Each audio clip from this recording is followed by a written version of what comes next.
Salut, c'est Hugo, j'espère que vous allez bien, que tout se passe au mieux malgré le contexte actuel. Tenez bon tous ensemble et on est parti pour un nouveau résumé de l'actualité en moins de 10 minutes. Alors pour commencer, on va parler d'un sujet qui s'est déroulé aux États-Unis hier. 8 personnes, dont 6 d'origine asiatique, ont été tuées lors d'une fusillade dans 3 salons de massage à Atlanta. Le tireur de 21 ans a été arrêté, il nie le caractère raciste de son acte, mais en l'occurrence, d'après des médias mais aussi des ONG aux États-Unis, cet acte serait le symbole de la violence qui se multiplie contre la communauté asiatique ces derniers mois. En fait, il faut savoir que depuis le début de la pandémie, les personnes d'origine asiatique sont beaucoup plus visées par le racisme aux États-Unis.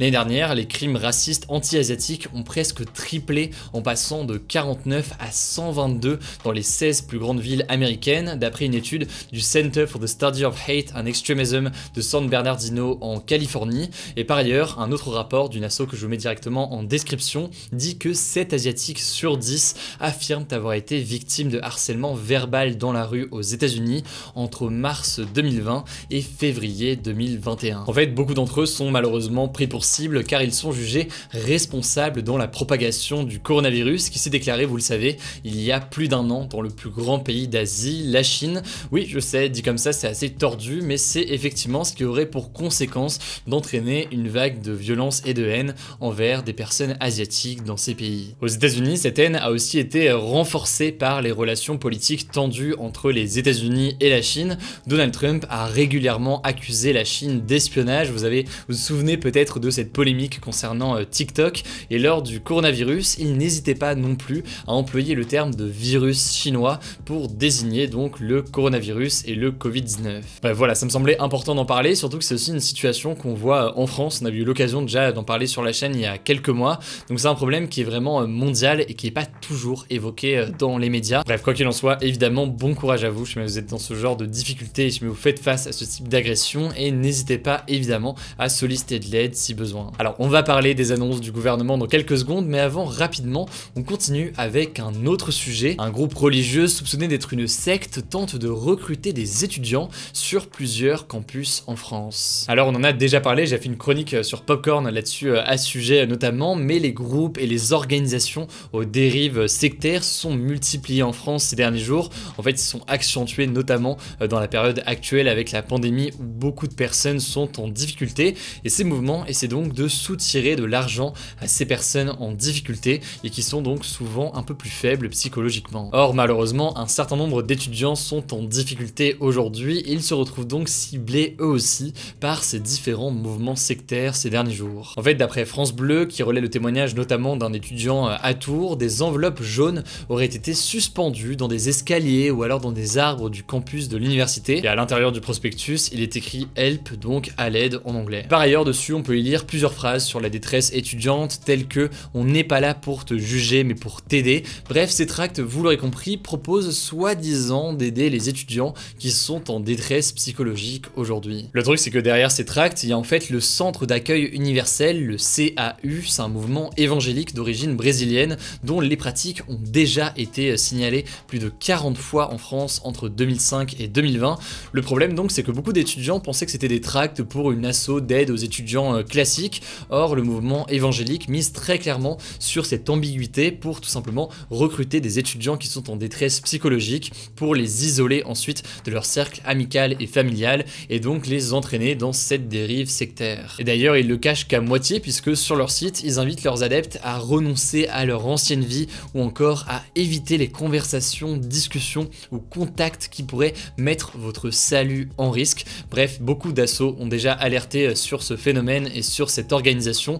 Logiquement, si vous voyez passer ce tract, faites très attention à vous et je vous mets évidemment des liens en description si ça vous intéresse ou alors que vous en ressentez le besoin. On passe maintenant au sujet du jour. Vous l'avez vu dans le titre, on est parti pour un petit résumé des annonces du Premier ministre Jean Castex et du ministre de la Santé Olivier Véran, puisque vous allez le voir, eh bien il y a du nouveau. Alors première annonce à retenir, peut-être la plus importante du jour, un confinement 7 jours sur 7 va être mis en place à partir de vendredi soir minuit dans les 16 départements les plus touchés par l'épidémie aujourd'hui. Alors ça concerne très concrètement les départements se trouvant dans les Hauts-de-France et l'Île-de-France et les départements de l'Eure, des Alpes-Maritimes et de la Seine-Maritime. Dans ces zones, le confinement va durer 4 semaines ou en tout cas au moins 4 semaines.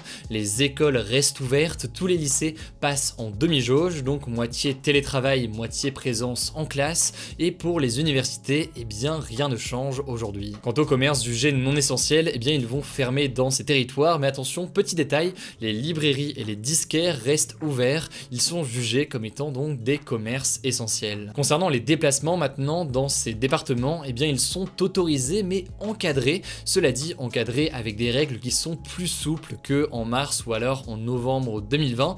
Concrètement, ce que ça veut dire, eh bien il sera possible de sortir à l'extérieur sans limitation de durée, donc si vous voulez, vous pouvez sortir 10 heures d'affilée dehors, mais le tout dans un rayon de 10 km autour de chez vous, mais en respectant le couvre-feu qui reste en place à ce moment-là, donc vous ne pouvez pas être à 21 h dehors juste en train de discuter avec des amis. Par ailleurs, autre annonce sans rentrer dans les détails, mais les déplacements entre régions seront interdits sauf motif impérieux, donc sauf motif grave, pour les habitants des 16 départements qui sont concernés donc par ce nouveau confinement. Alors pourquoi pas un confinement le week-end comme ce qui a déjà été expérimenté à Nice? Eh bien selon Jean Castex, un confinement le week-end ne réussira pas à freiner suffisamment l'épidémie dans ces deux régions et ces départements plus largement. D'ailleurs plus largement, ces confinements le week-end ont un effet qui est pas mal contesté par les épidémiologistes. Deuxième annonce, et cette fois-ci ça concerne tous les départements, y compris du coup ceux en confinement qui vont se coupler à un couvre-feu déjà existant, mais ce couvre-feu en France métropolitaine, il va passer de 18 h à 19 h à partir de samedi. Alors c'est une bonne nouvelle, mais attention, cela dit, ça reste strictement encadré par les préfets et il pourrait donc y avoir des restrictions dans certains lieux qui sont souvent très fréquentés. On peut penser notamment évidemment au quai de Paris où il y a souvent beaucoup de monde. Enfin, troisième annonce à retenir, elle concerne la vaccination, le vaccin AstraZeneca qui avait été suspendu en France par précaution suite à des soupçons d'effets secondaires, il a été de nouveau autorisé sur le territoire français. En fait, un peu plus tôt dans l'après-midi, l'agence européenne du médicament a rendu son verdict sur le vaccin. L'agence a jugé tout simplement qu'il était sûr et efficace. Selon elle, il n'y a pas de lien avéré entre ce vaccin AstraZeneca et une augmentation des risques de formation de caillots de sang. Du coup, Jean Castex, le Premier ministre, a d'ailleurs annoncé qu'il allait se faire vacciner dès demain avec AstraZeneca. On verra donc si la vaccination de Jean Castex réussira à faire encore plus parler que celle d'Olivier Véran il y a quelques semaines. Bref, voilà donc pour les annonces que j'ai essayé de résumer au mieux. Il y a donc dans tous les départements que j'ai évoqués ici une combinaison de couvre-feu à 19 h et de confinement avec les règles que je viens d'énoncer. Pour le reste de la France métropolitaine, c'est donc un couvre-feu qui passe de 18 h à 19 h. Voilà donc pour les annonces principales. Si vous avez des questions, n'hésitez pas à les mettre directement dans les commentaires. Et puis dans tous les cas, pas d'inquiétude, on va revenir là-dessus, notamment dans la vidéo et dans les contenus qu'on diffusera demain sur YouTube, sur Instagram, en podcast, etc. Donc pas d'inquiétude, on est avec vous. Allez, comme chaque jour, c'est l'heure des actualités en bref importantes. Et cette première info, le président des États-Unis, Joe Biden, a qualifié le président russe Vladimir Poutine de tueur. Ça s'est passé sur la chaîne américaine ABC et il a aussi affirmé qu'il paiera le prix de ses actes. Bon alors ici, Joe Biden n'a pas trop précisé, mais il faisait référence à l'empoisonnement et donc à la potentielle tentative d'assassinat de l'opposant russe Alexei Navalny. Mais en l'occurrence, le président américain a aussi expliqué qu'il accusait la Russie d'avoir tenté d'inverser l'élection présidentielle américaine qui s'est déroulée en 2020 dans l'objectif de faire réélire Donald Trump. Alors vous en doutez, les propos de Joe Biden n'ont pas du tout plu à la Russie et notamment à Vladimir Poutine puisque le président russe a dénoncé une attaque et il a annoncé que l'ambassadeur russe aux États-Unis allait revenir en Russie d'ici la fin de la semaine. Bref, vous l'avez compris, les relations entre les États-Unis et la Russie sont très complexes, la situation évolue heure après heure et du coup demain, dans notre publication des actus du jour de demain,